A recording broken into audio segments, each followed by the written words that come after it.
गुरुर्ब्रह्मा गुरुर्विष्णु गुरुर्देवो महेश्वरः गुरु साक्षात् परं ब्रह्म तस्मै श्री गुरुवे नमः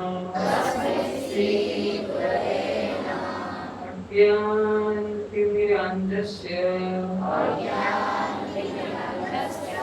ज्ञानाञ्जनशलाकया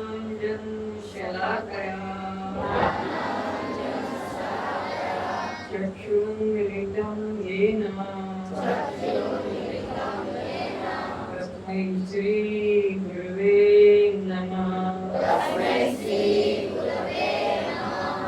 मन्नाथ श्री जगन्नाथ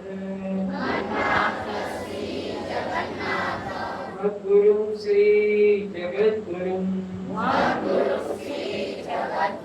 मदात्मा सर्वभूतात्मा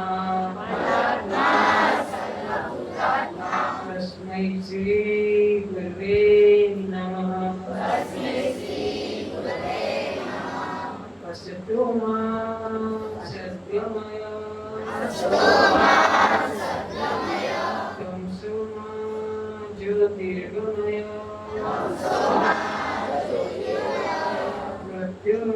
मृत्युर्मामृतं गमय ॐ शान्ति शान्ति शान्ति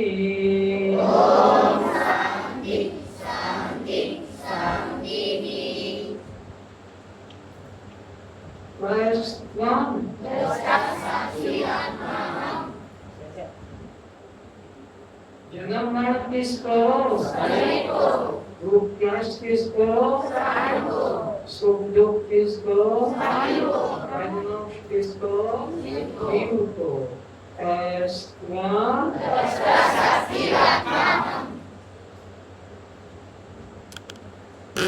इस अखंड शांति साधना शिविर क्लास का तीसरा दिन है, जो आज आनंद का विषय होगा। आनंद कहाँ से आता है, कब आता है, सब समय क्यों नहीं आता, इस पर विचार करें। उसके पहले कल तक जो विषय हो गया है उस पर प्रश्न करें।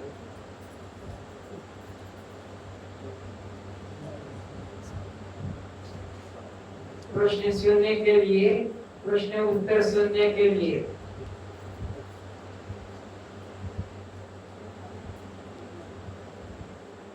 सब किसे कहते हैं? कोई हाथ उठा के बताए।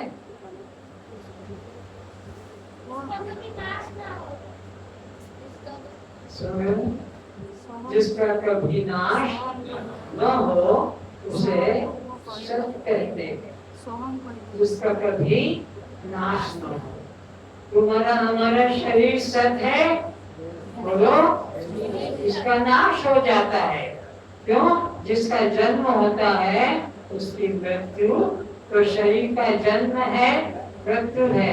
तुम्हारा ना जन्म है न तुम्हारी मृत्यु है, क्योंकि तुम अविनाशी आत्मा हो। तुम अविनाशी आत्मा। तो चित्त किसे कहते हैं?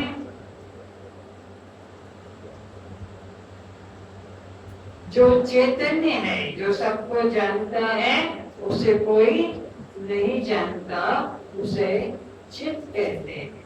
तो आनंद किसे कहेंगे? जो सब समय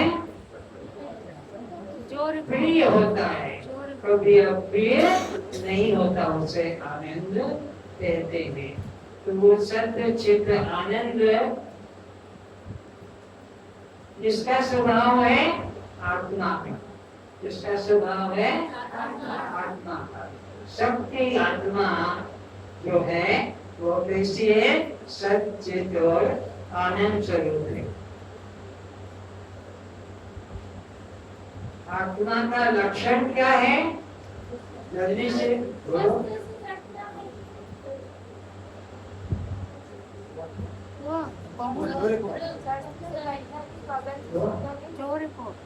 शस्त्र से पानी से पवन से अग्नि से ये किसके लक्षण हैं? आत्मा का। आपका शरीर आत्मा है? नहीं। बोलो। नहीं। क्यों? शस्त्र से, अग्नि से, पानी से, पवन से। तो तुम्हारा शरीर क्या है? आत्मा की अनात्मा? तुम आत्माओं की अनात्मा?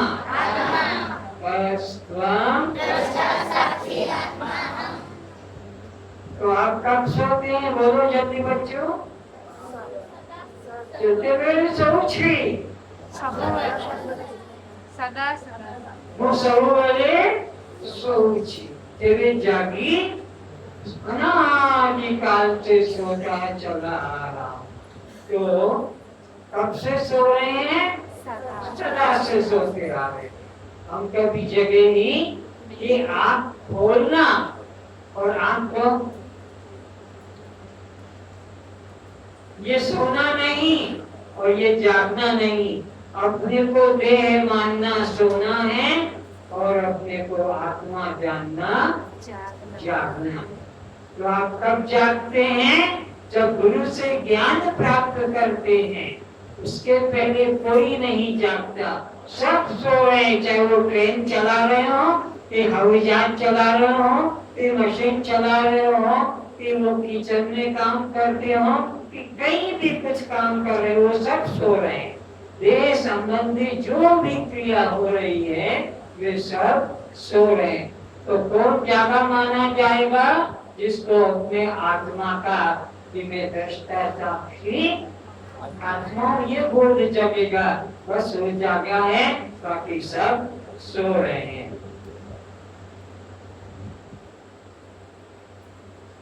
आत्महत्यारे आप कब बनते हैं? कोई बताए? बोलो।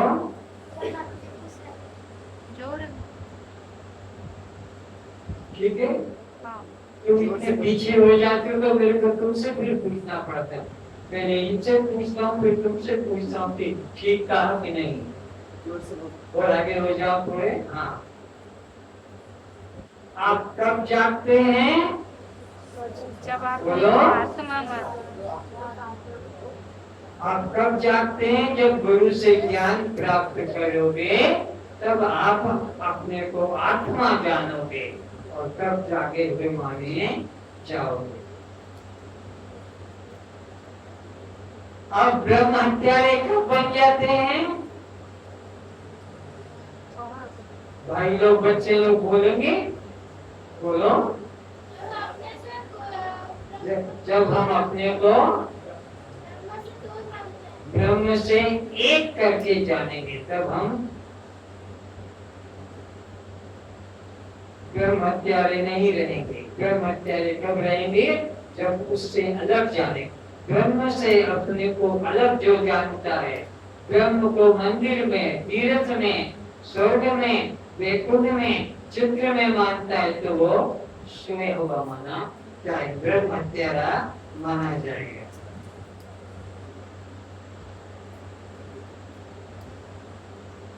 तो आप कब से ब्रह्म हत्यारे हैं?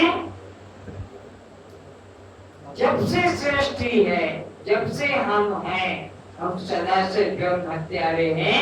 क्योंकि उसे मंदिर में, तीर्थ में, चित्र में, मूर्ति में अपने से अलग मान रहे हैं। आप आत्मा हत्यारे कब से हैं? जब से सृष्टि है, अनादि, उसको शब्द कहेंगे अनादि। आप कब से चले आ रहे हैं? अनादि काल से। आप आत्मा हत्यारे कब से हैं? अनादि काल से। आप ब्रह्म हत्यारे कब से हैं? अनादि काल से। क्यों? कि हम इनको सदा से ही नहीं जान रहे।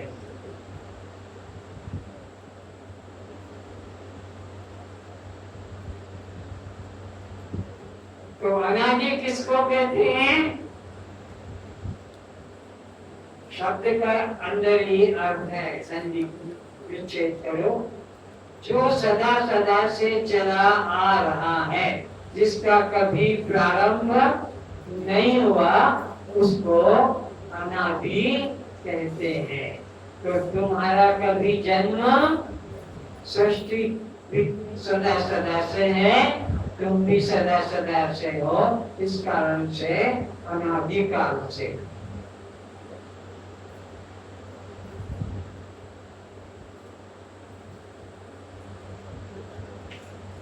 राम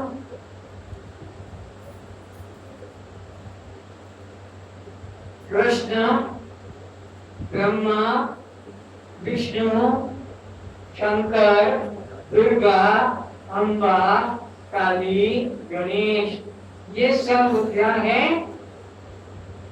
तुम्हारे बाद में है, इनका प्रारंभ हुआ है, इनका प्रारंभ हुआ है तुम्हारे कल्याण के लिए, जगत के कल्याण के लिए। लेकिन तुम कब से हो? अनादिकाल से। तुम कब से चले आ रहे हो? तो जीव आदि है कि अनादि है? कोई उत्तर? अभी उत्तर ने पूछो किससे? जब मैंने पूछा आप आदि हो कि अनादि हो? हम कौन हैं? और ये राम कृष्ण क्या आदि है कि अनादि है? ये आदि नहीं, अनादि नहीं है, आदि वाले। तुम अनादि हो। राम त्रेता में हुए, कृष्ण द्वापर में हुए, इनका आदि है। और जिनका आदि है उसका एक दिन अंत होता है। पर तुम अनादि और तुम अनंत हो। तुम अनादि और अनंत। तुम्हारा न जन्म हुआ न तुम्हारी मृत्यु हुई। राम आए और चले गए, वे आदि और अंत वाले।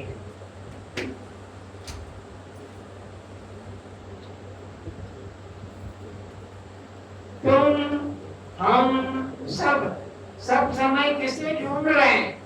सब समय किसे खोज रहे हैं? जवाब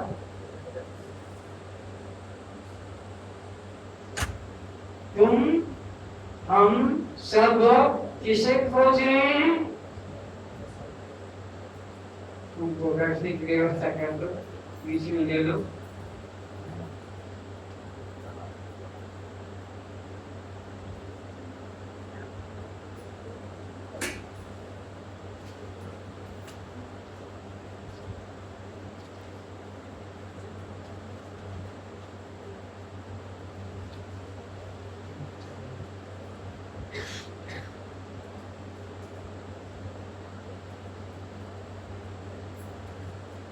तो जीव किन तीन अवस्थाओं में से निकलता है?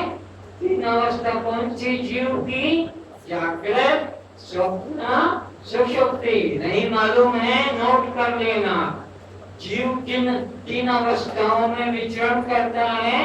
जागृत अवस्था, जो अभी हम बैठे हुए हैं, इसे जागृत अवस्था कहते हैं। रात्रि के 12 बजे 2 बजे तक भी काम कर रहे हैं तो भी वो जागृत अवस्था मानी जाएगी। और दिन के 12 बजे भी कोई सो रहा है तो वो स्वप्न काल माना जाएगा। जागृत अवस्था जब तक जीव सोता नहीं है, काम करता रहता है, उसको जागृत अवस्था कहते हैं। और स्वप्न अवस्था, जो काम सब रुक जाता है और नींद लेता है, उसे नाना प्रकार के स्वप्न आते हैं, उसके स्वप्न अवस्था कहते हैं। और एक इससे ऊपर की अवस्था है सुषुप्ति। सुषुप्ति, उसमें कुछ भी न जागृत का काम होता है न स्वप्न दिखता है, बस केवल सुख का आनंद का अनुभव करता है, तो कुछ नहीं दिखाई पड़ता। और सुबह उठकर कहता है रात में सुख से सोया और मुझे कुछ पता नहीं चला। रात में सुख से सोया, स्वप्न के बाद जो अवस्था आती है वह सुषुप्ति अवस्था कहलाती है। तीन अवस्था, जागृत अवस्था, स्वप्न अवस्था और सुषुप्ति अवस्था। जागृत अवस्था में सब काम होते हैं इंद्रियों के द्वारा। स्वप्न में इंद्रियां कुछ नहीं करती है, बस संकल्प से संसार चलता रहता है। और गहरी नींद जिसको सुषुप्ति कहते हैं। तुम तीनों अवस्थाओं से अलग हो, न तुम जागृत हो, न तुम स्वप्न हो, न तुम सुषुप्ति हो। जागृत को भी जानते हो, स्वप्न को भी जानते हो और सुषुप्ति को भी तुम जानने वाले हो। तुम देखने वाले हो, तुम जानने वाले हो, तुम देखने वाले हो। तुम न दिखते हो न तुम जानने में आते हो।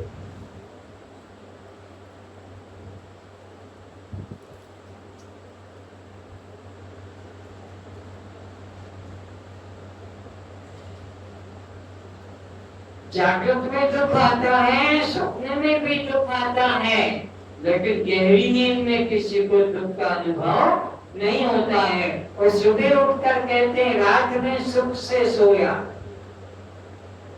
नौकरी छूट गई, बेटा मर गया, पति मर गया, पत्नी मर गई, घर में चोरी हो गई, सब कुछ हो गया, लेकिन गहरी नींद से उठने वाला कहता है रात में सुख से सोया और मुझे कुछ पता न चला। तो गहरी नींद में आनंद की अनुभूति होती है, वहां दुख का नाम भी नहीं है। और तुम उसको भी देखने वाले, जानने वाले, उससे न्यारे हो। संसार के संबंधी सत्य है कि सब धोखेबाज है। बाप भी मर जाता है बेटे को छोड़कर, बेटा मर जाता है बाप को छोड़कर, पत्नी मर जाती है पति को छोड़कर, पति मर जाता है पत्नी को छोड़कर, मित्र मर जाते हैं। ये सब धोखेबाज है, कोई सदा साथ देने वाला, लेकिन आत्मा सदा साथ देने वाला। वही तुम्हारा स्वभाव है, वही तुम्हारा स्वभाव है। ये संसारी लोग सब धोखेबाज।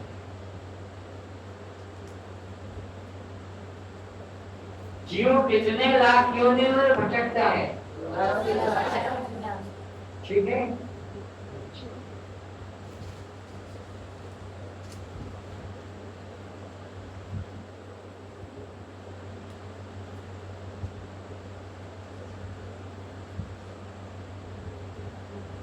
इन चार प्रकार के योनियों से जीव निकलता है, वो नहीं मालूम है, नोट करो। स्वेदज, अंडज, उद्भिज, जरायु।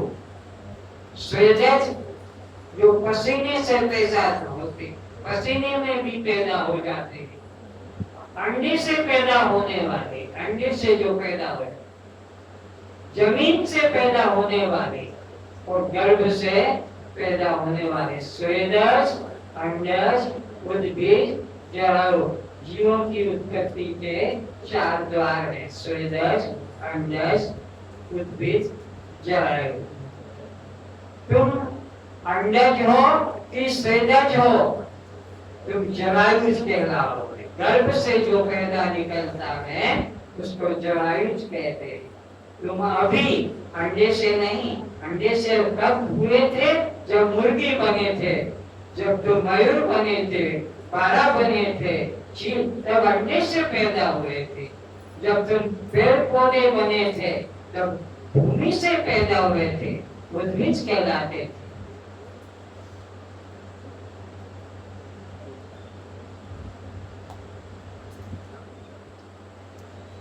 तो आपने जल में रहकर कितने शरीर बदले? कोई उत्तर है?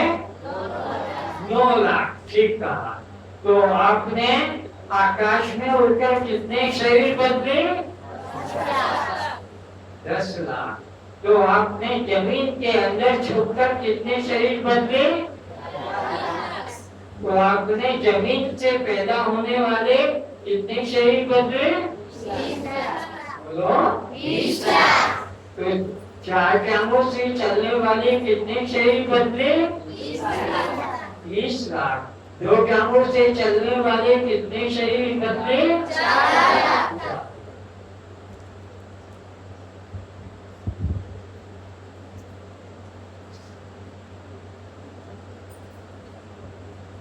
ये जीव 84 लाख योनियों में कब से चला आ रहा है? क्या शब्द आया? ठीक है, अनादिकाल से। कब तक ये रहेगा? अनंत काल तक। जब तक आत्म ज्ञान नहीं होता है, अनादि से चला आ रहा है, अनंत काल तक भटकता रहेगा 84 में। ये 84 में भटकना कब बंद होगा? जिस जीवन में, मनुष्य जीवन में गुरु को पाकर ज्ञान को प्राप्त करके और मुक्त होता है।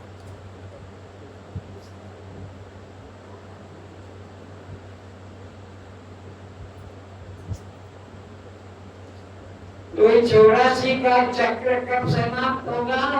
कोई हाथ उठा के बताए।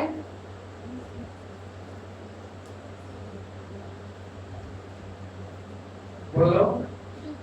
ज्ञान प्राप्त करने के बाद आत्मज्ञान के बाद मुक्त हो गए। जब गुरु को पाकर ज्ञान प्राप्त करता है, उसी जीवन में यह 84 का चक्र समाप्त होता है।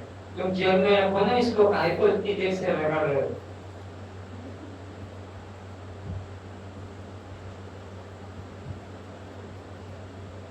बिना मनुष्य योनि पाए किसी योनि में यह जीव मुक्त हो सकता है? बिना मनुष्य योनि पाए क्या यह जीव किसी योनि में मुक्त हो सकता है? एक मनुष्य योनि एकमात्र है जिसमें जाकर यह मुक्त हो सकता है।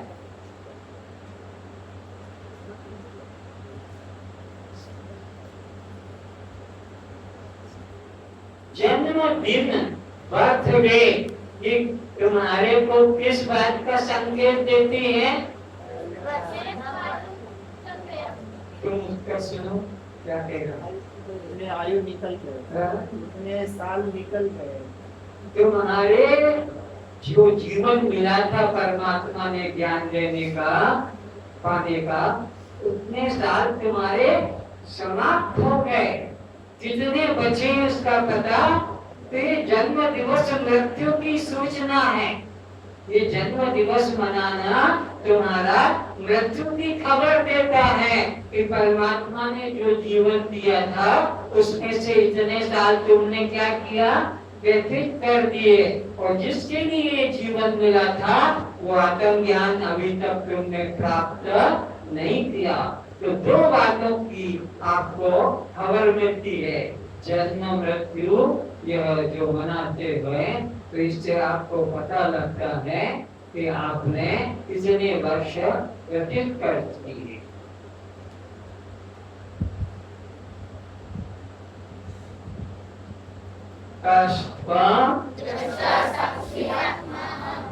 मनुष्य को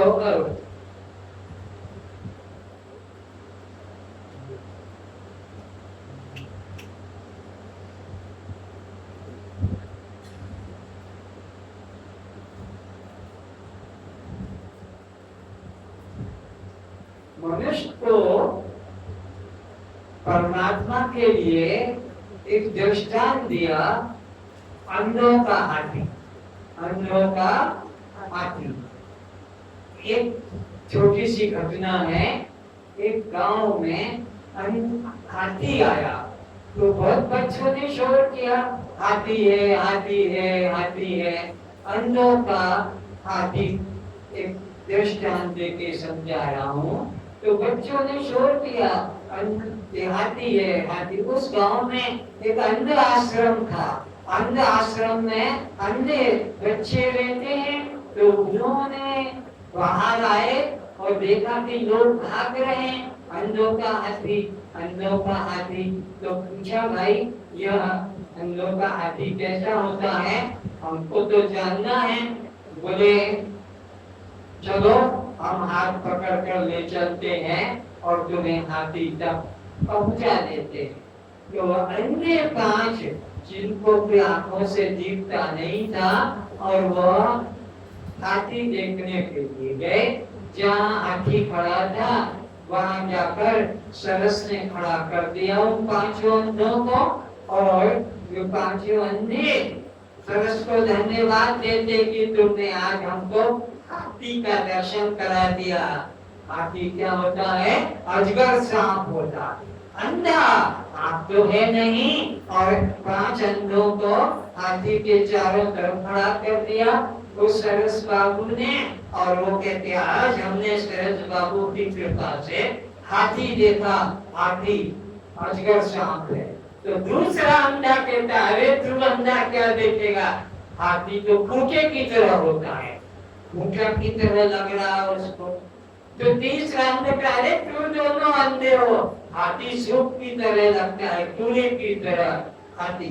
तो चौथा अंधा कहता अरे तुम तीनों अंधे हो, हाथी तो कांचे की तरह दीवार की तरह होता है। लड़की तो बार-बार पीछे को देखती है, निकाल देंगे बाहर। मैं समझा रहा हूँ तुम देख रही, किसको देख रही है? तो इस तरह दीवार को दिखाया, ये तो हाथी तो कांचे की तरह। तो 5वां अंधे से नहीं रहा गया, वो बेटा अरे तुम चारों अंधे हो, हाथी तो लांच की तरह, रस्सी की तरह, रस्सी की तरह लांच की पकड़ के। अब वो सरस बाबू सोचता अरे कहाँ भी अंधों को पकड़ के ले आया। हाथी तो कोई आंख वाला देखेगा कि अंधा देखेगा। यही परमात्मा भी आज हमारी अवस्था, कोई कहता है कि वो 4 भुजा वाला है, तो कोई कहता है धनुष वाला है, तो कोई कहता है त्रिशूल वाला है, तो कोई कहता है वो काला है, कोई कहता है कि वो गोरा है। इस तरह से कोई अपना अपना मुंडे मतिर भेदना सब अपने अपने मन से यह भ्रम निकाल रहे हैं। आत्मा का जब तक सतगुरु के द्वारा अनुभव नहीं होगा, कोई परमात्मा को अपने इन इंद्रियों से देख नहीं सकता।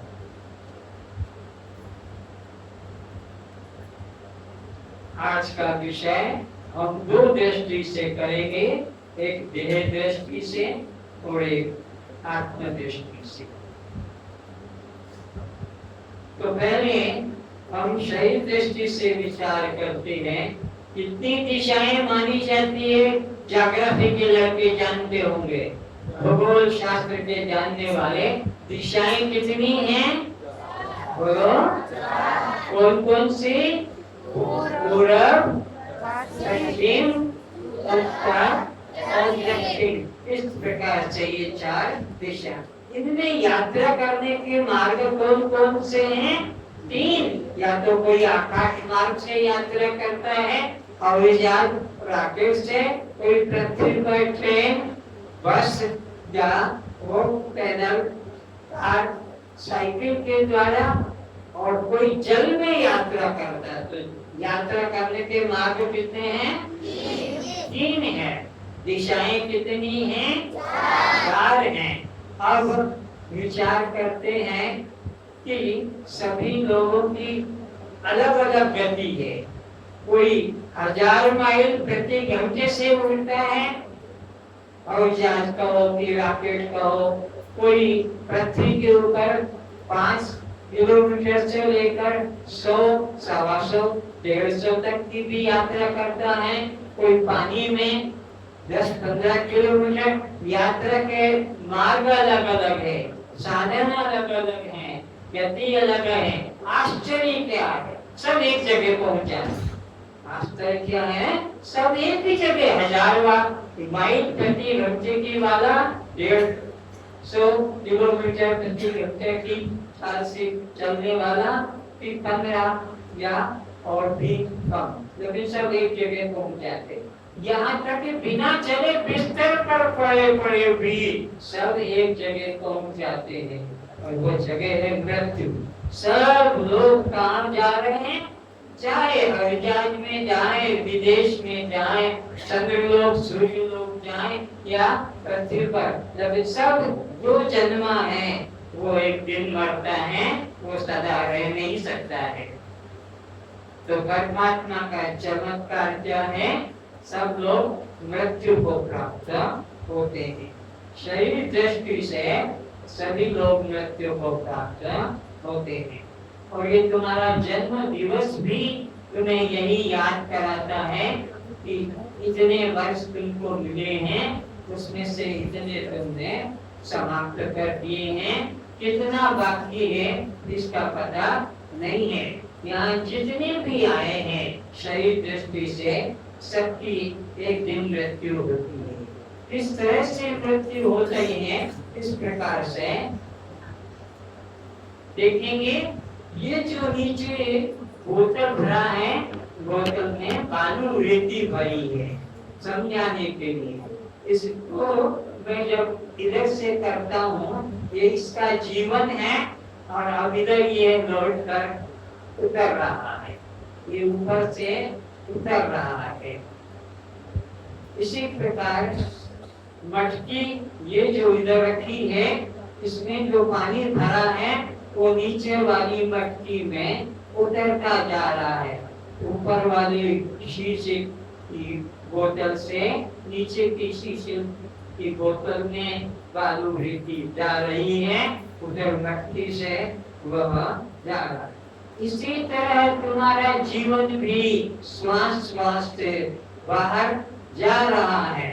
जैसे यह कण कण से नीचे वाला भर रहा है, ऊपर वाला खाली हो रहा है। बूंद बूंद से वह मटकी खाली हो रही है और नीचे की मटकी पानी से वह बढ़ती जा रही है। तो विचार करना है। इसी प्रकार इस तुम्हारे जन्म दिवस को तुम मनाते हो और गाना गाते हो, हैप्पी बर्थडे टू यू। तो अपने मित्रों को बुला लेते हो, संबंधियों को, सब ढेर पर खड़े हो जाते हैं। तो वो बच्चा जिसका बर्थडे जन्म दिवस है, वो उसको एक मोमबत्ती जली हुई दे देते हैं और कहते हैं इन मोमबत्तियों को, जितनी मोमबत्तियां वो खड़ी करके रखता है, जितने वर्ष की उसकी जन्म दिवस मनाई जाती है। 10 साल का है तो 10 मोमबत्तियां जलाता है, 15 साल का है तो 15 मोमबत्ती जलाता है, 25 साल का है तो 25 मोमबत्तियां जलाता है।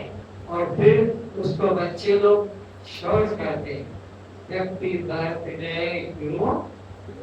तो ये जो मोमबत्तियां जली है, जितने वर्ष की उसकी उम्र, ये किस बात का प्रतीक है कि इतने वर्ष तुम्हारे जो जीवन के थे वो खत्म हो गए और जिसके लिए परमात्मा ने ये मनुष्य जीवन दिया है, वह जीवन कब समाप्त हो जाएगा इसका कोई भरोसा।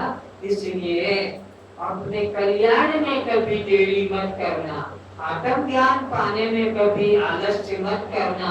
आज नहीं कल चले जाएंगे, क्या समझाएंगे। अरे इसी आत्म ज्ञान से ही तुम जन्म मरण के चक्र से सदा के लिए मुक्त हो सकोगे, नहीं तो बार बार जन्म लेना पड़ेगा।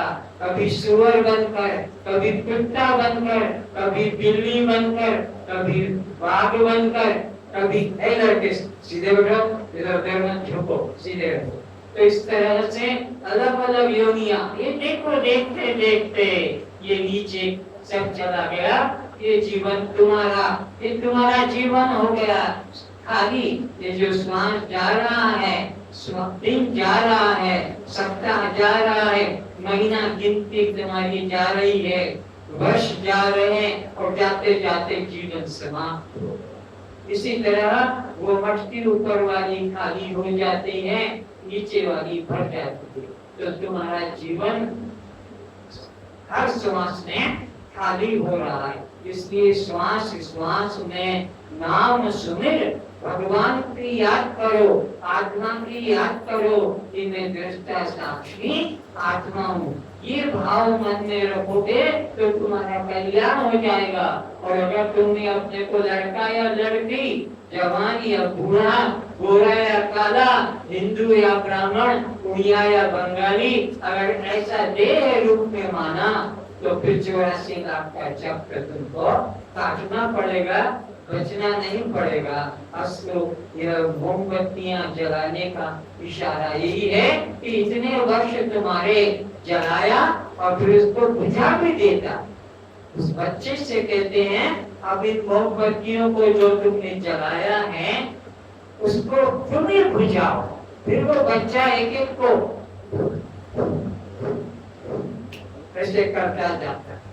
क्या मतलब कि इतने वर्ष तुम्हारे जीवन के समाप्त हो गए और कब ये आखिरी श्वास होगा कोई जानता।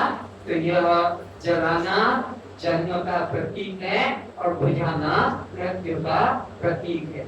इस तरह से ये बोतल भी यही इशारा देती है कि देखो जैसे यह एक एक बूंद एक एक कण नीचे जा रहा है और जाते जाते और अपने समय में चाहे वो 5 मिनट हो कि 2 मिनट हो वह समाप्त हो जाता है। इसी तरह वो मृत्यु भी तो इस तरह से यह तुम्हारे जीवन का इशारा है कि तुम्हारा जीवन ऐसे जा रहा है, ऐसे जा रहा है जैसे ऊपर वाली बोतल से वो मिट्टी के बालू के कण नीचे जा रहे हैं, ऊपर वाला खाली हो रहा है और नीचे वाला बढ़ता जा रहा है। तो जिससे ऊपर वाला खाली हो रहा है तुम्हारा जीवन भी खाली हो रहा है। कितने साल? कोई 10 साल, कोई 15 साल, कोई 20 साल, 25 साल, ये जो गिनती करके रखो ये तुम्हारा ऊपर वाला बोतल है। तो नीचे वाले पर ध्यान मत दो। तुम्हारा जीवन ये लेके आए थे इतना खाली हो गया। 20 साल कि 15 साल तुम गिनती करते रहते हो। तो ये इशारा तुम्हारे जीवन का है। उसको निश्चय करो कि मैं दृष्टा साक्षी आत्मा हूँ, मैं ये जन्मने मरने वाला शरीर नहीं। इसलिए कोई भी दिन हमारा बिना परमात्मा के चिंतन के जाने ना पाए। पता नहीं हमारा कौन सा दिन अंतिम दिन हो।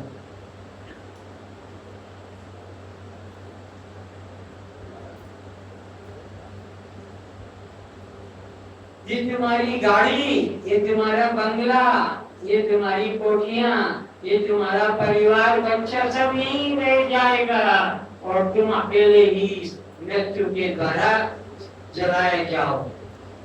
जो मुट्ठी बांधे आया गर्भ से हाथ पसारे जाएगा, मन एक दिन ऐसा आएगा। एक घटना और याद आता है, सिकंदर महान, उसने सारे देश पे राज्य कर लिया था, सब देशों को अपने राज्य में मिला लिया था, अपार धनराशि। एक दिन उसने सैनिक मंत्री से कहा, हे मंत्री, मैंने जीवन में जितना धन संग्रह किया है, हीरे जवाहरात मणि माणिक्य सोना, वो सब बाहर निकाल कर रखो। मैं देखना चाहता हूँ कि मैं कितना बड़ा राजा हूँ और मैंने कितना धन संग्रह किया। सिकंदर दी ग्रेट इतिहास में बच्चों ने पढ़ा होगा। तो मंत्री के कहने से सबको बाहर कर दिया। मंत्री को कहा कि सबको बाहर करो। मंत्री ने सब धन को, हीरे जवाहरात मणि माणिक ढेर लगा दिए पहाड़ों की तरफ और कहा, महाराज आपके जीवन में आपने इतना संग्रह किया है।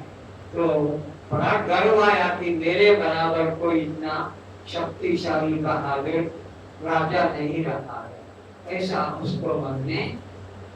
तो अब उसको विवेक जग गया, जैसे तुम बच्चों को विवेक जग गया और तुमने अपने गुरु के कहने से इस क्लास में भाग ले लिया।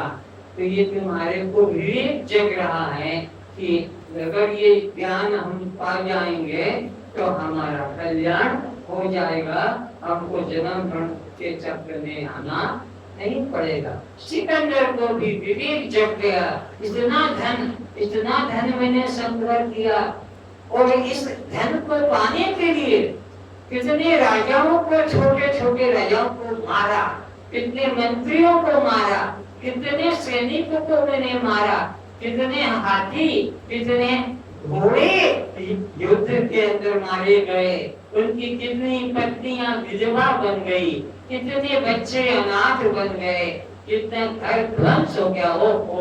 इस अनिश्चित धन को, जो धन यहीं रह जाएगा, मेरे साथ भी नहीं जाएगा, इस धन को, अनित्य धन को पाने के लिए मैंने तो बहुत पाप किया, कितने लोगों को सताया, रुलाया, दुखी किया, बहुत किया। तो अपने मंत्री को कहा, हे मंत्री, जब मैं मरूंगा, जब मेरे प्राण निकल जाएंगे, पूरे के पूरे प्राण निकल जाएंगे, और तब मेरे शरीर को जो बाहर जनाजा करके ले जाते हैं, अर्थी करके ले जाते हैं, जमीन में गाड़ देते हैं, कोई आग में जला देता है, कोई पानी में बहा देता है, तो मेरे दोनों हाथ बाहर कर दे। सिकंदर राजा ने कहा मंत्री से, जब मैं मर जाऊं तो मेरे दोनों हाथ उस अर्थी के बाहर कर देना, ताकि दुनिया वाले देखें कि सिकंदर जब दुनिया से गया, धन तो बहुत कमाया था, लेकिन हाथ में एक कौड़ी भी नहीं थी। दुनिया वालों को ये शिक्षा मिल जाए। तो मंत्रियों ने ऐसे ही सुनकर किया। तो ये जगत में जो भी आया है, आत्म ज्ञान अगर पा लिया तो मोक्ष कल्याण है, नहीं तो फिर उसको 84 लाख की योनियों में भटकना पड़ता है। तो मनुष्य जीवन का मुख्य उद्देश्य क्या है? आत्म ज्ञान प्राप्त करना, जिसके लिए तुम्हारे पिता माता ने भी तुम्हें स्वीकृति दे दी, जिसके लिए तुम्हारे अध्यापकों ने भी प्रेरणा दी। अगर अध्यापक, तुम्हारे आचार्य, तुम्हारे गुरु, तुम्हारे मास्टर तुमको प्रेरणा न देते और तुम्हारे पिता माता स्वीकृति न देते, तो ये देव दुर्लभ अद्भुत ज्ञान तुम्हें नहीं मिलता, जो प्रहलाद को मिल गया था, जो ध्रुव को मिल गया था छोटी उम्र में, तुमको भी इसी छोटी उम्र में ये मिल गया है। तुम्हारे पूर्व जन्मों का ये पुण्य है। तो मनुष्य जीवन क्यों मिलता है? आत्मोद्धार के लिए, आत्मा कल्याण के लिए मिलता है। इसका और कोई उद्देश्य नहीं है।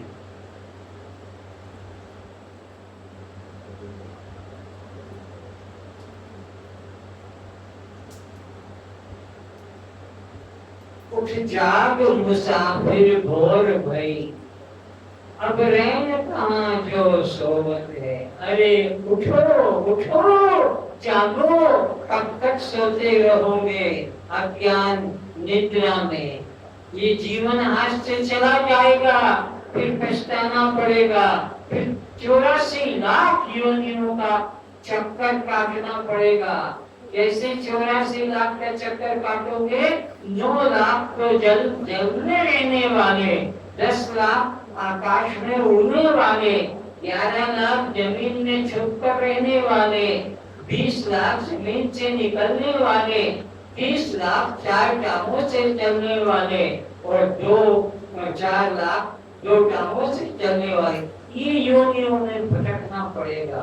इसलिए कहा उठ जाग मुसाफिर भोर भई, अब रैन कहाँ जो सोवत है। ये मनुष्य जीवन जागने का जीवन है।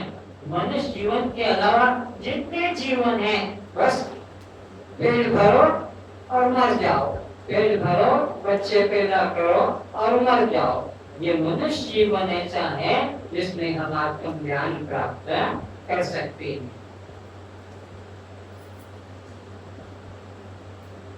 तो यह जागने का शुभ अवसर प्राप्त हुआ है गुरु कृपा से, पिता माता की कृपा से, ईश्वर की कृपा से, या पुण्य के प्रताप से।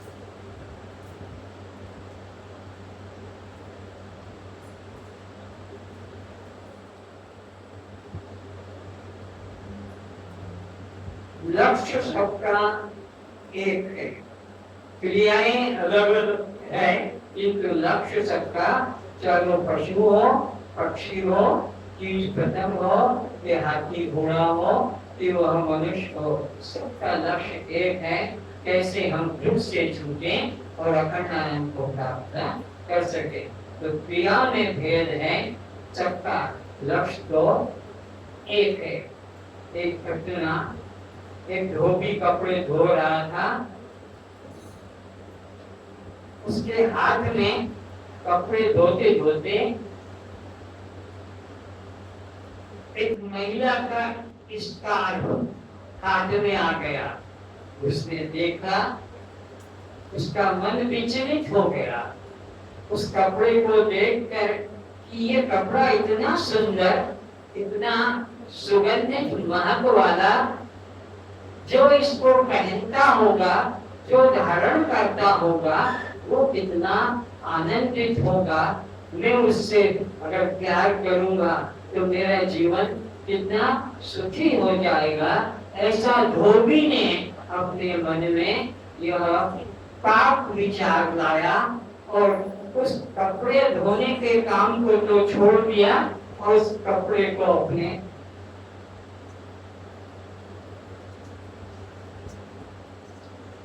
धोबन 12 बजे रोज नियम से भोजन लेकर घर से धोबी के लिए आती है और धोबी को, पति को भोजन कराती है, और वो सूखे कपड़े जो धुल गए थे, सूखे कपड़े, उनको लेकर जिन जिन घर से आती है उन घर में वो पहुंचाती। उसका एक ही काम है, पति को भोजन कराना, सूखे हुए कपड़ों को जिस घर से आए हैं उस घर पहुंचा देना।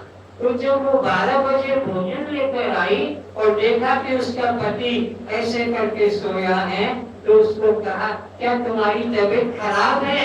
नहीं, मेरी तबीयत तो ठीक है। तो अभी तक तुमने कपड़े नहीं धोए, कब धुलेंगे, कब सूखेंगे और कब मैं इनको ले जाकर उनके घर पहुंचाऊंगी?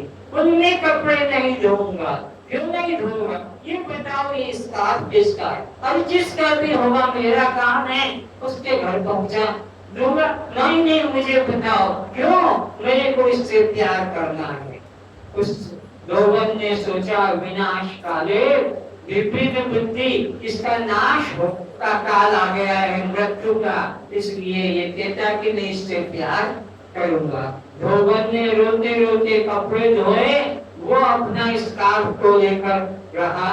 इस तरह से धोबन ने कपड़े धोए, उस स्कार्फ को भी धोया और लेकर चली। तो रोज पहुंच जाती थी 5:30, तो आज 7 बजे पहुंची। तो पूछा उस राजकुमारी ने कि क्यों रो रही हो और इतने देरी से कपड़े क्यों लाई आज? बोले, मेरे पति के मन में विकार जग गया आपका स्कार्फ देखकर कि मैं इससे प्यार करूंगा, इसके बिना मैं जी नहीं सकूंगा। अच्छा, तो अब तुम्हारे पति को भेज दो मेरे पास। सोचा कि जरूर मेरे पति को फांसी के फंदे पर ये लटकाएगी। गई घर, धोबी ने पूछा, तुमने मेरा संदेशा दे दिया कि मैं इससे प्यार करूंगा? बोले, हाँ, बता दिया। जाओ, तुम्हारा इंतजार कर रही है वरमाला हाथ में लेके। और वो कामी अंधा अपना चला झूमता हुआ। अब उसको डर भी लगे कि द्वार पे तो पुलिस खड़ी है, सैनिक खड़े हैं, मेरे को मार देंगे। लेकिन ऊपर से राजकुमारी ने आवाज दिया पुलिसों को, इसको अंदर आने दो, कोई रुकावट नहीं। और वो अंदर चला गया, अंदर गया और अब जाकर रानी ने कहा, तुम जिस उद्देश्य से आए हो तुम्हारा उद्देश्य पूरा होगा, तुम मेरा एक काम करोगे? जिसने कहा, तो राजकुमारी ने इससे कहा उस धोबी से तुम मेरा एक काम करोगे, मैं तुम्हारी कामना की तो पूर्ति करूंगी, पर उससे पहले मेरा एक काम करोगे, तो आपके लिए मैं जान भी दे दूंगा। अरे रे, जान मत दो, जान तू दे देगा तो फिर काम कौन करेगा? जिस काम करने के लिए तू आया है और जान दे देगा, जान तो रहने दे तेरे पास में। एक काम कर, क्या ये जो अलमारी सामने है उसमें जो गिलास रखे हैं उस गिलासों को लाकर बाहर रख दे। तो उसने गिलासों को बाहर निकाला और क्या देखा, एक गिलास, दूसरा गिलास, तीसरा गिलास, चौथा गिलास, पांचवा गिलास, छठा गिलास, सातवां गिलास, आठवां। अरे भाई, पढ़ाई का परिचय तो बता कि कौन गिलास किस धातु का है।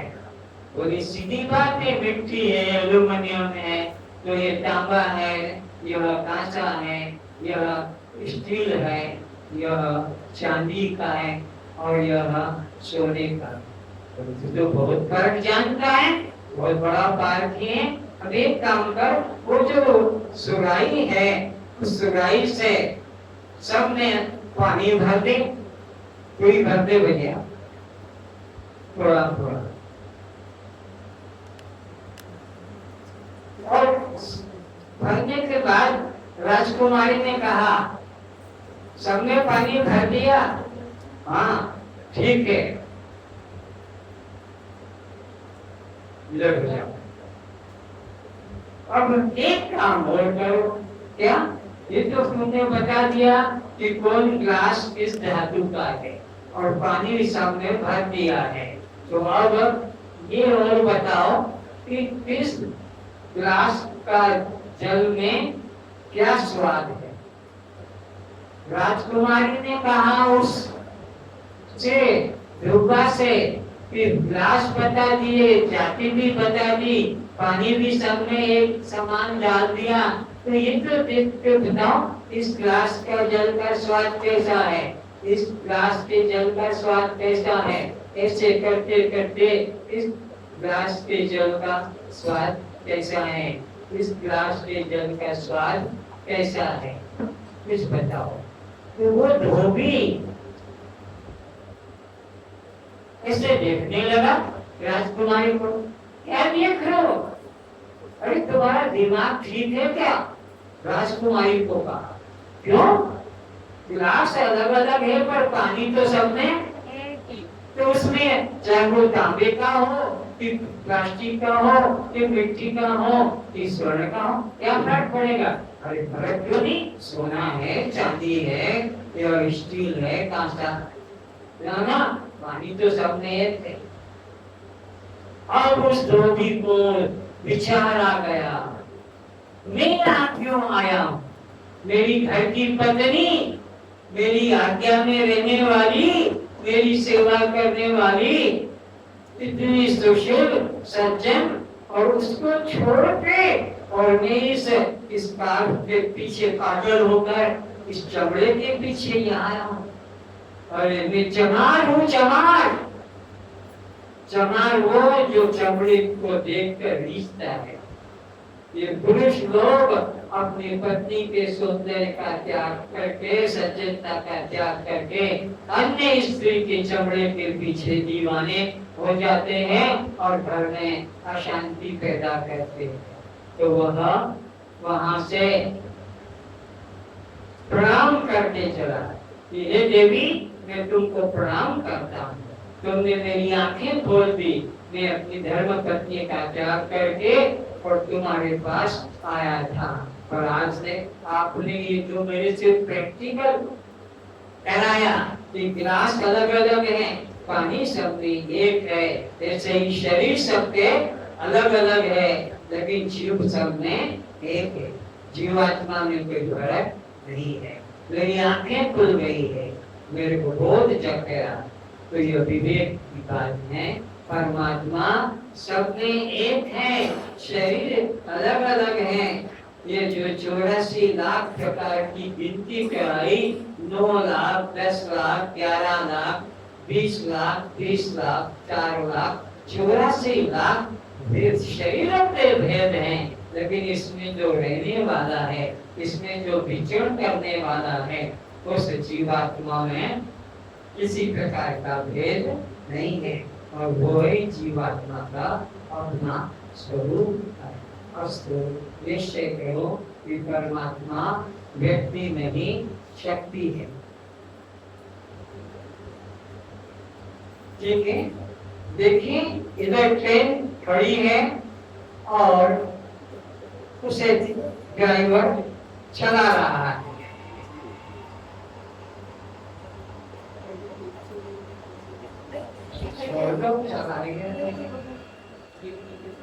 थोड़ा पीछे हो जाओ।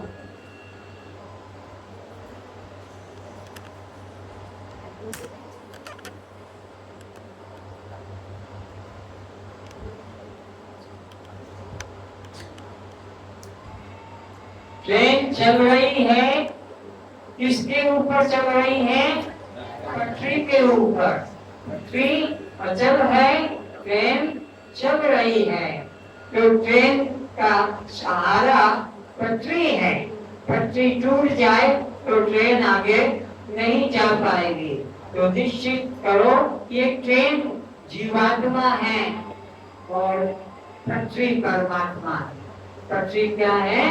परमात्मा है। ट्रेन जीवात्मा है। तो जीवात्मा किसके सहारे चल रहा है? परमात्मा रूपी पटरी के सहारे। ये जीवात्मा जो अलग अलग शरीर लेकर बैठे हैं, ये जो ट्रेन के डब्बे और ट्रेन में यात्री अलग अलग बैठे हैं, जब पटरी के सहारे चल रहे हैं, तो तुम्हारे हमारे शरीरों के अंदर जो परमात्मा चैतन्य है वो बैठा है। उसी से यह आपका हमारा शरीर, तो शरीर जड़ है, आत्मा चैतन्य है।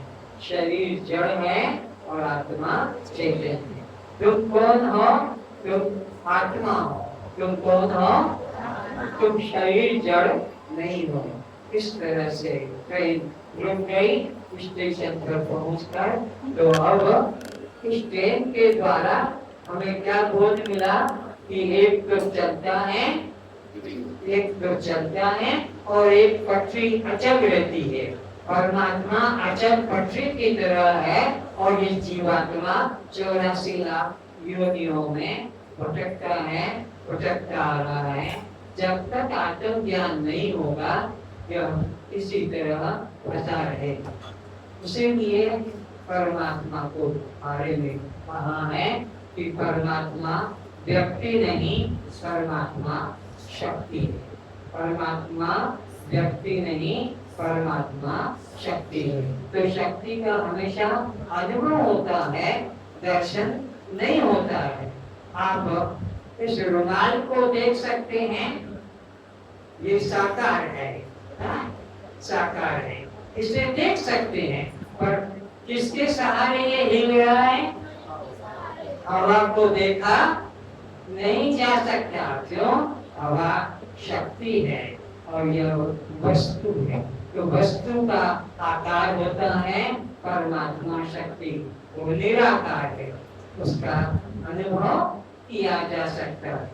इसी प्रकार स्वाद का आप अनुभव कर लेते हैं, लेकिन अंगूर को, संतरे को, आम को, केले को देख सकते हैं, उसका स्वाद का दर्शन नहीं हो सकता है। स्वाद का दर्शन फल देखकर होगा कि खाने पर? फल का स्वाद का अनुभव कब होगा? जब फल को हम ग्रहण करेंगे, खाएंगे। पुष्प को देख सकते हो, गुलाब है, चमेली है, या मोगरा है, या कुछ और है, लेकिन उसकी सुगंध का तो आप अनुभव कर सकते हैं। परमात्मा निर्गुण निराकार है। राम को देख सकते हो, कृष्ण को देख सकते हो, ब्रह्मा विष्णु शंकर दुर्गा गणेश अम्बा काली, इनका आकार है, इनको देखा जा सकता है, दिखाई पड़ते हैं अपने अपने युग में, अपने अपने काल में, जिन्होंने दर्शन दिया, संसार का काम किया। पर वो जो अपना अवतार का काल पूरा हो जाता है, राम फिर कहाँ चले गए, फिर कृष्ण आ गए, कृष्ण फिर कहाँ चले गए, फिर कोई और देवी देवता शंकराचार्य आ गए, तो दर्शन साकार का होता है। परमात्मा का दर्शन कभी तो कि कभी किसी को नहीं, और जिसका दर्शन करते हो वो साकार नाशवान होता है। परमात्मा तो निर्गुण निराकार होने से अविनाशी तत्व है। इस तरह से हमें अपने परमात्मा रूप का समझना है। जैसे कि इसके अंदर आप ये निगेटिव है, इसको हम देख सकते हैं। इसके अंदर इसकी छवि है।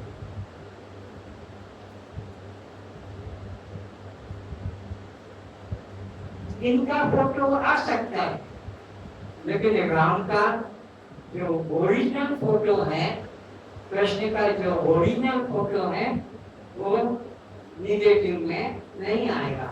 आपके शरीर का फोटो तो निगेटिव में आता है, लेकिन आत्मा का फोटो, आपकी आत्मा का, आप आत्मा हो, उसका फोटो, आत्मा निराकार है, शरीर साकार है। तो साकार का दर्शन होता है और वो नाशवान होता है।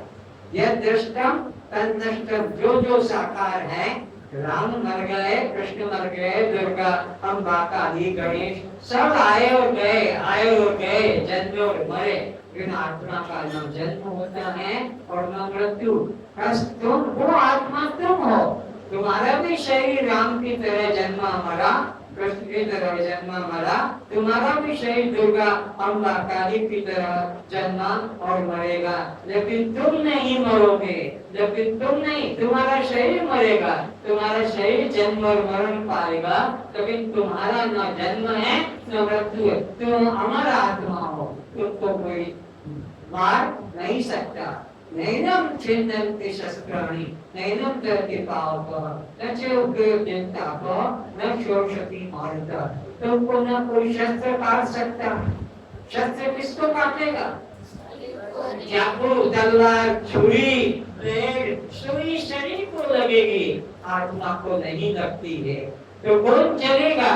तुम्हारा शरीर अग्नि पाकर जलेगा, चाहे वो आप जानबूझकर जलाकर देखें कि चाहे कुछ डाल के देखें, शरीर जलेगा, शरीर कटेगा और शरीर पानी में भीगेगा। बरसात में तुम बाहर निकलो तो बरसात में भीग जाओगे, तुम्हारे रोम रोम भीग जाएंगे, सिर के बाल भीग जाएंगे, लेकिन तुम्हारे को पानी अंदर जाके छू नहीं सकेगा। तुम्हारा शरीर ही पानी में भीगेगा और पवन पाकर शरीर सूखेगा। आत्मा को तो पानी छू नहीं सकता कि उसको कोई सुखा नहीं सकता, आत्मा को तो कोई काट नहीं सकता, आत्मा कभी कभी नहीं। बस निश्चय करें कि मैं दृष्टा साक्षी आत्मा हूँ।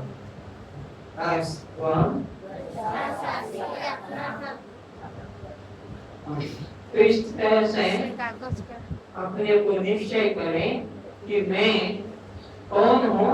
मैं आनंद स्वरूप आत्मा हूँ। मैं कौन हूँ? मैं आनंद स्वरूप आत्मा हूँ। वो आत्मा कैसा है? आनंद स्वरूप है। उसके 5 लक्षण लिखो। आत्मा के 5 लक्षण है। सबसे बड़ा नंबर 2 अविनाशी, सबसे बड़ा नंबर 2 अविनाशी, नंबर 3 एक रस, सबसे बड़ा अविनाशी एक रस, नंबर 4 स्वतंत्र, नंबर 4 स्वतंत्र और नंबर 5 में अभिन्न, नंबर 5 में अभिन्न। अभिन्न यानी एक, क्योंकि 5 लक्षण संसार के किसी पदार्थ में नहीं, न स्वर्ग में है, न वैकुंठ में है, न मृत्यु लोक में है। आत्मा में ये 5 लक्षण है। कौन कौन से? वो सबसे बड़ा, उससे और बड़ा कोई भी नहीं, और वो अविनाशी, संसार में सब विनाशी है, वही अविनाशी है। और वह एक रस सब घटने वाले हैं, लेकिन आत्मा कभी घटता नहीं है, एक रस रहता है और वह स्वतंत्र है, सब संसार के पदार्थ परतंत्र है, बंधन में है, एक दूसरे के अधीन है। आत्मा स्वतंत्र है और अभिन्न है। वह आत्मा तुमसे भिन्न अलग नहीं, तुम स्वयं आत्मा हो। बस तुम आत्मा, हम बोला तो तुम्हारे 5 लक्षण भी याद कर लो। सबसे बड़ा मैं हूँ, अविनाशी भी मैं हूँ, एक रस भी मैं हूँ और स्वतंत्र भी मैं हूँ और अभिन्न भी। ये 5 लक्षण मेरे में पाए जाते हैं। संसार के सभी पदार्थ जो हैं एक दूसरे से छोटे बड़े होते हैं। आपका मकान पड़ोसी के मकान से बड़ा होगा, पड़ोसी का मकान उसके पड़ोसी से बड़ा भी हो सकता है। आपकी गाड़ी छोटी होगी, आपके पड़ोसी की गाड़ी आपसे बड़ी हो सकती है। आपका टीवी छोटा होगा, पड़ोसी का टीवी कलर टीवी होगा, इत्यादि। तो संसार के अंदर सब पदार्थों का भेद है, लेकिन आत्मा से और ऊपर कोई नहीं, आत्मा सबसे बड़ा है। संसार के सब पदार्थ जन्मने मरने वाले हैं, बनने बिगड़ने वाले हैं, पर आत्मा कभी जन्मता और मरता नहीं, इसलिए आत्मा अविनाशी है। और इसी प्रकार संसार के पदार्थ सब एक रस नहीं रहते हैं, सब बदलते जाते हैं। पौधा वृक्ष बन जाता है, फूल बन जाता है, फल बन जाता है, फिर नष्ट हो जाता है। शरीर पैदा होता है, बालक होता है, किशोर होता है, युवा होता है और बूढ़ा होकर फिर मर जाता। सब में परिवर्तन। आत्मा में न जन्म है न मृत्यु है, आत्मा एक रस है। आत्मा स्वतंत्र भी है। तुम्हारे शरीर को रोगों से ग्रसित हो जाते हैं, नाना प्रकार के रोग आते हैं। कभी बचपन था, कभी किशोर हो गया, कभी युवा हो गया, कभी प्रौढ़ हो गया, कभी टीबी हो गया, कभी कैंसर हो गया, कभी क्या हो गया, ऐसे मरता जाता है संसार। आत्मा में कोई प्रकार का विकार नहीं, आत्मा स्वतंत्र है और आत्मा एक रस है। आत्मा में दो नहीं, आत्मा अभिन्न है। आत्मा में दो नहीं कि भाई एक छोटा है और एक बड़ा, ऐसा नहीं। स्त्री और पुरुष की तरह अभिन्न, स्त्री में और पुरुष में भी अभिन्नता नहीं घटेगी। पुरुष ऑफिस चला जाएगा, स्त्री घर में बैठी रहेगी। स्त्री ऑफिस चली गई, पुरुष घर में, अभिन्न नहीं है। वो भी तो अलग है, वो अलग है। उसकी खाट अलग, उसकी खाट अलग। एक खाट पर भी सो गए तब भी एक का मुख पूर्व में, एक का पश्चिम में, दोनों का मुख आकाश में भी हो सकता है एक दूसरे के। तो दो शरीर तो हैं, इसलिए आत्मा में जो 5 लक्षण हैं वो संसार के किसी पदार्थ में नहीं। आज की बात को मैं यही समाप्त करता हूँ। कल का विषय और इससे गंभीर होगा। सत्य सनातन है, वो किस प्रकार से उनको प्राप्त होगा, उसकी कल का अभिप्राय। ओम पूर्णमदः पूर्णमिदं पूर्णात् पूर्णमुदच्यते पूर्णस्य पूर्णमादाय पूर्णमेवावशिष्यते।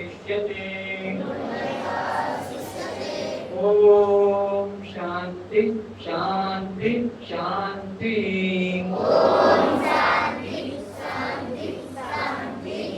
ओम सहना भवतु। सहनो भुनक्तु। सह वीर्यं करवावहै। तेजस्विना वनितमस्तु। मा विद्विषावहै। ओम शांति शांति शांति।